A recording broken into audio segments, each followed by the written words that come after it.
Hoy le damos la bienvenida a nuestra campaña Vulva Mía que busca visibilizar, concientizar, informar y prevenir sobre el cáncer de cervix. Es por esto que hoy tenemos una invitada especial, Jenny Andrea Rodríguez Alvarado. Ella es coordinadora del Servicio de Anatomía Patológica y Citología de la Liga contra el Cáncer de Risaralda.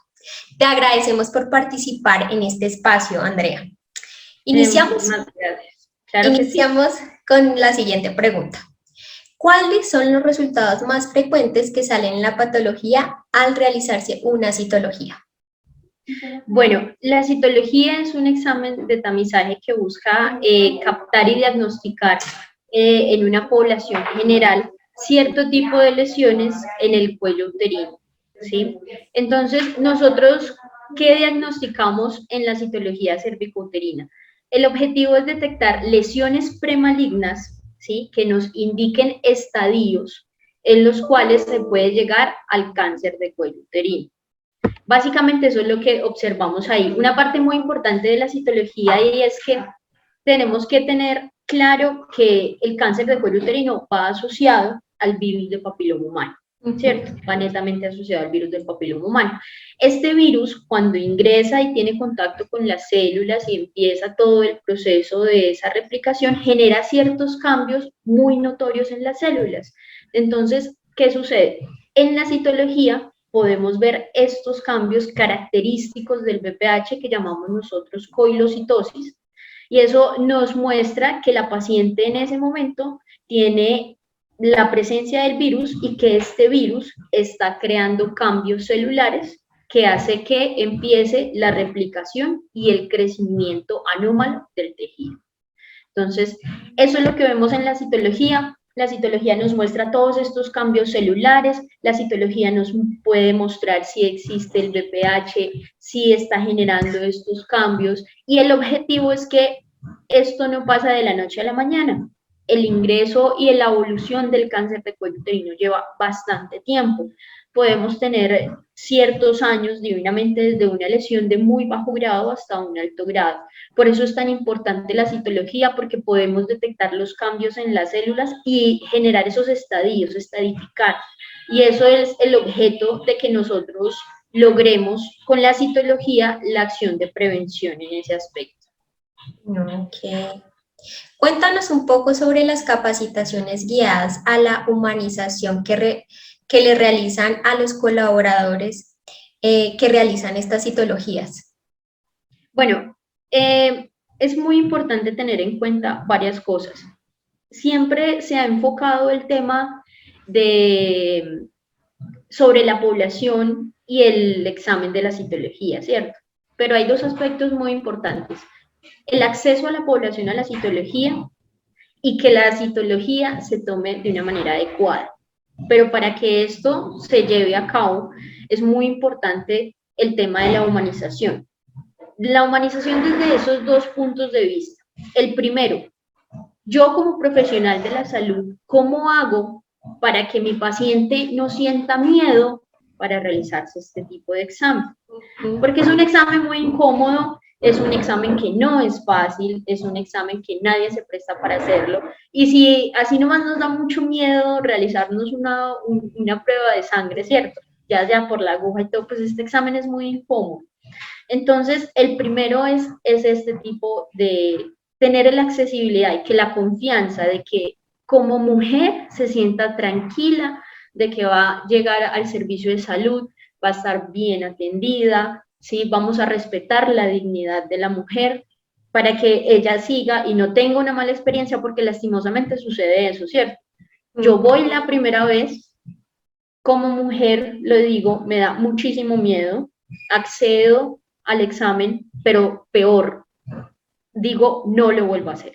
Entonces, eso es un punto muy importante donde tiene que estar la humanización en el profesional de la salud que realiza el examen. Llámese ginecólogo, llámese médico general, llámese citólogo, llámese bacteriólogo, llámese el que sea, no importa, es generar esa confianza y esa empatía con el paciente para el acceso al examen. Uno. Dos, tomar bien el examen, ¿sí? no, si yo puedo traer acá 100 mujeres para realizarle las pruebas, pero si la tomo mal, pues me da lo mismo. ¿Mm? Entonces de nada sirve. Ahora, eso también es muy incómodo, porque si yo te digo a ti, bueno, vamos a hacer el procedimiento y vuelvo y te llamo a los 3 días y digo, no, es que pasó algo y no salió, pues peor todavía. Uno se incomoda muchísimo más y no lo logra hacer. Entonces, la humanización es vista actualmente ya bajo un marco normativo totalmente diferente, ¿cierto? Teniendo en cuenta todos estos aspectos generales sobre el valor de la mujer, sobre todo lo que estamos hablando ahorita de los derechos y la integridad de la mujer como persona y en su cuerpo. ¿Mm? Y es lo que estamos hablando ahorita. Lo que hacemos nosotros ya no estamos en las típicas campañas de vaya y hágase la citología porque es muy importante, ya no estamos en las campañas de la citología es un examen y se hace así y así, no, estamos en que busquemos el objetivo para que la gente acceda, se sienta a gusto de realizarse el examen y así podamos abarcar, porque todas las estadísticas lo expresan. O sea, nosotros aquí en Colombia el ministerio lo habla y si uno revisa en las campañas con el ministerio, o sea, 5 mujeres fallecen por el cáncer de cuello uterino diario. Entonces, 5 estamos hablando por el motivo, pero vamos al fondo de las cosas. Se realizaron su citología, si la realizaron continuamente, muy bien, pero si ellas tenían algún motivo para no haberla realizado continuamente, sea bien porque no me pareció agradable, porque me trataron mal, o sea bien porque me decían que tocaba repetirla, ¿cierto? Entonces ya vamos más allá. Y si la gente le tiene susto, por ejemplo ahorita con todo el tema del COVID, que es algo que quisiéramos salir rapidísimo, por medio de las vacunas. Hace muchos años, cuando la vacuna ingresó a Colombia, se presentó todo este tema de los eventos que fue en el norte del país, que eran los que habían presentado que no se sabía si estaba aliado a la vacuna del VPH, que si eran efectos secundarios. Ya después de muchísimos estudios se determinó que no, realmente fue un tema de psicosis y todo el cuento social que sucedió y no era nada de un efecto físico que lo generara la vacuna. Entonces, todos estos mitos hacen que lastimosamente se vean reflejados en las estadísticas o hace que la mujer acuda ya cuando tiene un estadio muy tardío. Entonces, yo vengo a hacerme la citología no porque quiero, no porque busco hacer un tamizaje, sino porque ya presento muchos dolores, presento muchos sangrados, presento muchas cosas, entonces ahí estamos abarcando la humanización para que tengan el acceso a la citología. Qué importante, ¿no? El tema de la confianza, porque como tú lo expresaste, a mí también me da miedo que no me hagan bien el procedimiento, que vaya a ser molesto, o incluso también me da un poco de temor los resultados. No sé si a la gran mayoría de mujeres también le sucede, sería interesante que nos puedan comentar cómo en el video, pero creo que es eso, dos cosas, ¿no? Tanto la confianza como esa prevención o ese miedo también referente a lo que pueda salir en el resultado. Mira que los sistemas de salud actualmente, por medio de la OES, la Organización de la Excelencia de la Salud y entidades como nosotros, planteamos ya no solo el tema de un servicio, ¿cierto? Planteamos ahora son rutas integrales del servicio, porque es que el paciente tiene que ir encaminado a adquirir, ser amigable para que pueda acceder a un examen como estos, pero no dejarlo ahí, porque es que esa es la otra etapa. Y mira lo importante que es lo que hablábamos ahorita en la toma, ¿sí? Si yo tengo a mi paciente y listo, le logré hacer la citología, salió el componente celular y pude diagnosticarle una lesión a la paciente, pero lastimosamente los registros quedaron mal y no tengo un número de contacto. Y entonces la paciente de pronto a veces no tenemos como la información o pasamos desapercibidos porque lastimosamente el cáncer de cuello uterino no te da sintomatologías al momento que tú lo contraes o que contraes el virus, ¿cierto? Entonces, como yo me siento bien, como no pasa nada, pues yo me hice ese examen, pero qué presa volver, pero qué presa ir a mirar, ay, no, no me dijeron nada, pero no tenemos contacto en nosotros y nosotros, ¿qué hacemos? Es una persona más en la estadística de la lesión, pero que no logramos hacer nada. Ahora, totalmente lo contrario. Yo tengo susto porque no me he sentido bien, o simplemente como cualquier otro examen. O sea, a cualquier un examen, yo qué sé, te dan un cuadro hemático y uno, ay, Dios mío, ojalá me salga bien porque no sé, o no, que es lo más sencillo, ¿cierto? Entonces, ¿qué pasa cuando uno abarca a la paciente y le dice, mira, tenemos que realizar un procedimiento diferente, lo más probable es que tengamos que hacer una biopsia porque hay una sospecha?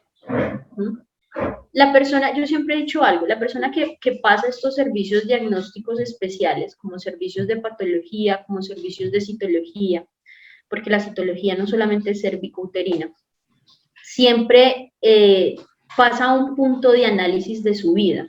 Yo que si me sale bien, no, pues valioso y ya tengo como otro aspecto de la vida donde tengo que valorar más, ¿cierto? Pero si me sale mal, ¿qué voy a hacer? Porque si me sale mal, está netamente asociado a un cáncer, ¿cierto? Si me sale mal, ¿yo cómo voy a hacer mi vida sentimental o con mi pareja? ¿O cómo le voy a explicar? ¿O cómo voy a hacer qué fue lo que pasó antes? ¿Cuándo yo contraje el virus? ¿En qué momento fue? Si tengo hijos, ¿cómo voy a hacer? Si son pequeños, empiezo a pensar en el futuro de ellos. Muchos aspectos que rodean la vida de la mujer. Y por eso no estamos hablando de cualquiera, es que es muy común. Le puede pasar a la mamá, a la amiga, a la hermana, y en un momento donde uno cree que no va a ser. Entonces son puntos, esos aspectos humanos, donde el paciente debe ingresar es a una ruta integral. El paciente no debe tomar un acceso a un servicio. Y eso es lo que pasa con todo el tema del cáncer. En la gran mayoría de los servicios de la salud, ¿no? O de la atención de la salud. Sí, lastimosamente sí. A través de la historia lo vamos observando. Y yo creo que el tema de la pandemia fue muy importante para que en este tipo de casos la salud a veces se vuelve tan fundamental y tan simple que no le generamos como ese grado de importancia, ¿cierto? Entonces, todo esto pone a muestra para decir, tenemos que invertir, tenemos que apoyar a los servicios de salud, porque ellos son los que nos cuidan finalmente a nosotros. Y eso se ve reflejado en el sistema. Tenemos que cambiar la normatividad, tenemos que adoptar y cobijar, porque eso es lo que estamos haciendo. Nosotros no solamente estamos implementando algo que se va a quedar acá, va a ser algo que va a servir a nuestros hijos, a todo el resto de generaciones, porque mientras el servicio de salud mejore, vamos a cuidar a todo lo que son las gestantes, después siguen los servicios de pediatría, después siguen los servicios del adolescente, después sigue el servicio al adulto, todas las patologías que hay en salud pública. El tema del cáncer se volvió un tema de salud pública, ¿sí? Entonces es necesario que empecemos a tener como ese sentido, como esa razón, ese nivel de conciencia para poder abrazar este tipo de cosas. Importante. Ahora, Andrea, ¿qué tipo de capacitación se realiza al equipo en función de prevenir la violencia sexual en procedimientos ginecológicos? Bueno, existe y tenemos claro el marco normativo porque ya se encuentra la figura como tal de la violencia ginecobstétrica. Teniendo entendido que la violencia ginecobstétrica son todos aquellos actos que denigran y que causan afectación a una paciente en un servicio de ginecología o de obstetricia, ¿sí? Sea bien de sus dos aspectos que se manejan, ¿cierto? La parte emocional de la dignidad como derecho fundamental de la mujer, o las afectaciones físicas que puedan causar o los abusos que puedan causar, porque lastimosamente han sucedido. Desde que se ingresa al servicio y pues por medio de malas palabras se genera hasta una simplificación de la paciente, ya o comentarios por sus paridades, por aspectos personales de la paciente que de pronto al profesional de la salud pues no le tienen mucha incumbencia sobre el motivo o el por qué los ha realizado, ¿cierto? Estas capacitaciones, por ejemplo, nosotros lo manejamos acá, nosotros realizamos un curso actualizado en toma, ¿cierto? Y en esa toma planteamos todo el tema de violencia ginecobstétrica.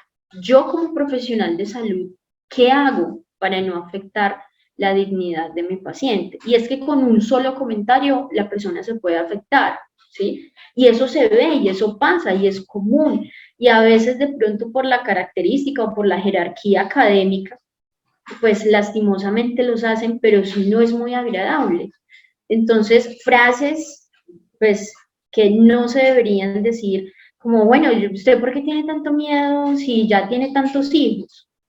Esas son frases que denigran a la mujer, ¿sí? O sea, primero, pues, no interesa el por qué o por qué se va a ubicar de X o Y forma si tiene no. O sea, eso no importa clínicamente, ni va a agradar a la mujer clínicamente. Lo que necesitamos es que ella se sienta cómoda, porque es un procedimiento difícil, pero que como mujer se sienta valorada, porque nosotros no sabemos, y la Corte Constitucional lo ha establecido también en sentencias contra este tipo de cosas, ¿sí? Que el respeto a la mujer, a este derecho fundamental y de primera generación, ¿sí? Que es la dignidad de la mujer, abarca todos los sentidos y también está su aspecto físico. Entonces, nosotros como profesionales de la salud, aparte que vamos cobijados con la Lex Artix, ¿sí? El tema y ya empieza todo el tema de responsabilidad médica, ¿sí? Implica que nosotros informemos a la paciente cómo son los procedimientos, el consentimiento informado de la paciente, que expliquemos a la paciente qué va a suceder para que ella pueda entender. Y eso ha pasado y en el transcurso, por eso la gente empezaba como con ese susto y con ese miedo con exámenes como estos, como la citología. O simplemente en obstetricia cuando es necesario realizar un tacto a la paciente. Entonces, yo tengo miedo porque yo no sé qué me va a hacer. Yo tengo miedo porque de una vez tengo la idea de que simplemente pues van a tocar mis partes íntimas, pero yo no sé por qué, para qué. Entonces ahí es cuando empiezan todos estos temas normativos y se aplica el consentimiento informado, que es obligatorio. Es muy diferente si yo te digo a ti como paciente, mira, vamos a realizar un procedimiento para que podamos identificar lesiones premalignas de cáncer de cuello uterino, pero tranquila, para hacer eso yo necesito ver el cuello. Vamos a utilizar un dispositivo que se denomina espéculo, que va a traspasar por el canal vaginal, vamos a ubicar, vas a sentir un poquito de dolor, de molestia, ¿sí? Vamos a tomar celulitas de allí, lo vamos a dejar en una placa que lo vamos a mandar a un laboratorio para poder identificar. Esto es por tu salud, porque puedes tener en este momento una lesión, pero no vas a desarrollar síntomas. Diferente a que, bueno, listo, ya, pase por favor y se ubica en la camilla. Y es ubicarse en la camilla con una frase tan sencilla de, bueno, ahora las piernas. Eso siempre ha pasado. Y eso es algo que lo llevaba, pero ojo con eso, porque esa frase denigra, esa frase afecta, esa frase abusa a la mujer. Primero, porque ella no tiene ni idea de lo que van a hacer, ¿sí? Y cuando yo no sé lo que van a hacer conmigo y me piden ese tipo de cosas, eso es un abuso. Yo afecto a la mujer. Yo estoy haciendo algo y por más profesional de la salud, por más médico que yo sea, tenemos que entender que todas las personas, independientemente del margen académico o su conocimiento, necesitan el respeto a la dignidad humana. Aparte que también especifica que este es un procedimiento donde introducen una parte externa adentro, que es en el canal vaginal. Entonces ya con este tipo de actos, donde interviene un dispositivo médico en la parte interna, pues con más veras tenemos que explicarle a la paciente lo que va a suceder. Y no va a pasar absolutamente nada, o sea, la citología realmente que uno diga efectos secundarios, cambios, no va a pasar nada. Y no es eso, pero sí es respetarle y acostumbrar a la mujer sobre todos los derechos que tiene del procedimiento que le van a realizar. Entonces, el marco normativo establece eso En defensa también a la mujer, la Organización Mundial de la Salud lo ha establecido y ellos son de los primeros que adoptan el consentimiento informado en todos los procesos ginecobstétricos, es por esa misma razón, es porque se genera un tipo de violencia contra la mujer, no respetan simplemente. Ahora bien, lastimosamente hay aspectos culturales que influyen mucho y eso se ve, depende del lugar y la ubicación mundial donde esté, ¿cierto? Lastimosamente el tema del machismo, si son misóginos, ese tipo de cosas, entonces empieza, pero ya gracias a Dios hay muchos cambios en este aspecto y ya las mujeres han levantado su voz y ya se generaron asociaciones donde dicen, oiga, pero las cosas no tienen que ser así, porque si yo voy a acudir a mi parto, donde siento muchos dolores, donde soy primeriza, donde es incómodo, y que alguien me diga, oiga, no se afloja, pues eso es denigrante. Y no solamente me denigra a mí como mujer, sino que denigra también a esa persona que va a llegar al mundo, a ese prospecto de vida o que legalmente se considera como naciturus. Entonces va mucho más allá, va mucho más allá de simplemente hablar de respeto. Es generarle el valor a la mujer y encontrar que esta es una de las causas por las cuales las mujeres no acceden. Es que yo no voy porque me tratan mal. Es que a mí no me gusta hacerme eso porque eso es horrible y yo no quiero volver. Entonces, ahí es donde nosotros empezamos a adaptar, digamos, nosotros acá académicamente y explicamos la violencia ginecológica que abarca. En los temas de responsabilidad médica no hablamos de resultados, hablamos de medios. Porque obviamente nosotros no podemos asegurarle la vida a un paciente, pero sí podemos asegurarle que todo lo que vamos a hacer sobre él sea con adecuados protocolos, con todo lo que establece académicamente. Entonces, aquí, en el tema ginecológico y obstetricio con la mujer, es muy importante darle el valor a ella, porque ya estamos superando algo muy importante que se ha visto con otras figuras, y es que afectar la dignidad humana va contra todo derecho, aparte los derechos humanos. Es muy importante también y ellos lo recalcan. Entonces, no es algo que se implemente solo por norma, es algo que ya se ha hablado con organizaciones mundiales, es algo que ya se ha visto, y aunque de pronto en Colombia no es muy común todavía, porque es difícil hablar de violencia ginecobstétrica, ¿sí? Ya tenemos sentencias en las cuales nos habla y nos menciona de estos accidentes, ¿sí? Mujeres que se han sentido violentadas, mujeres que se han sentido afectadas y pasan por revisiones médico-legales, ¿sí? Y determinan que hay afectaciones de una u otra forma, pero es donde el profesional de la salud tiene que responder. Y en este caso, pues como lo indican las formas para responder en este tipo de aspectos, pueden ser penales, por lesiones culposas, como se vio en una sentencia donde hubo una afectación en una citología cervicouterina, dicha por la Corte Constitucional, se apeló, bueno, se hizo un montón de cosas, pero un delito de lesiones culposas, y aparte de todo la responsabilidad civil, porque si tú afectas, tú tienes que responder por eso. Entonces, es mucho más el tema, más allá, y va implícito en la Lex Artis. El profesional tiene que saber lo que está haciendo y la responsabilidad que tiene con la persona que tiene al frente. Y en caso de que haya algún tipo de denuncia por motivo de violencia sexual, ¿cuál sería la ruta de atención a seguir y cuáles serían las implicaciones que tendría este profesional? Bueno, cuando ya lo mencionamos en el tema de violencia sexual, entonces es necesario establecer los tipos de lesiones, pero esto ya se va hacia la parte del área del derecho penal. Primero que todo se va hacia la parte del derecho penal, porque ya es una afectación que se considera un delito. Y ese delito, aparte de todo, pues también va con un abuso.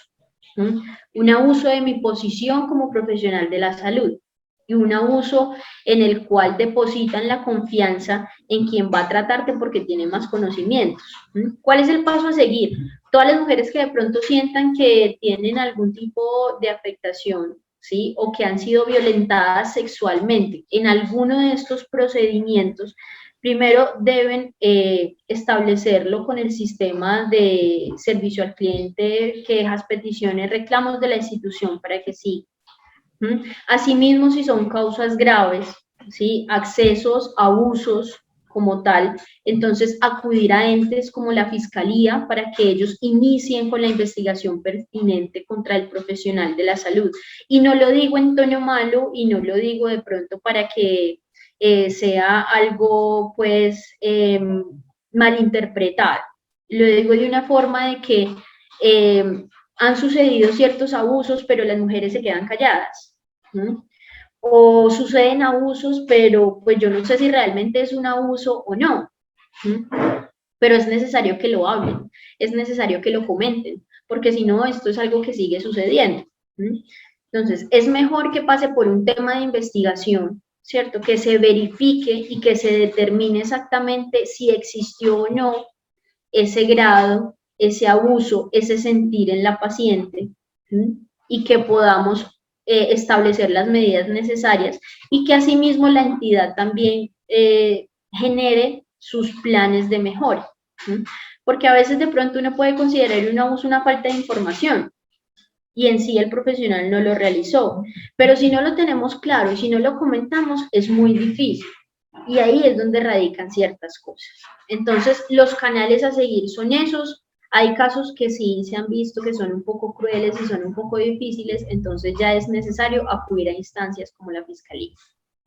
Ok, listo. ¿Y cuántos resultados de patologías hay en este momento en la Liga contra el Cáncer? ¿Y cuántas personas tal vez no han reclamado estos resultados? ¿Y por qué razones consideras tú que las personas no acuden? Bueno, nosotros acá en la Liga contra el Cáncer, frente al tema de citología, manejamos varios aspectos, ¿no?